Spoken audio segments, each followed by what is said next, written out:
Alright guys, I have a 2015 Subaru Outback. Wasn't starting up. It would turn on, like the lights would turn on when you turn the key halfway. But when we went to turn it on, it would die. It would cut everything out. It would act like there was zero battery in it when you try to crank it. I thought it was the starter, possibly the battery. I went and took the battery, got it tested. They said it was bad. It was under warranty, so I got a replacement. Threw it in there. Worked the first time or two, and then same thing happened. So I was getting really worried. Thought it was the starter.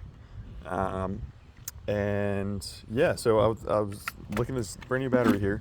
As you can see, I have a new connection here. That's what it ended up being, this new connection. My old connection was a little worn, but it was still making contact on all sides, but I was able to twist it around a little bit, but it was still making contact. So at first I was like, there's no way that's the issue, you know?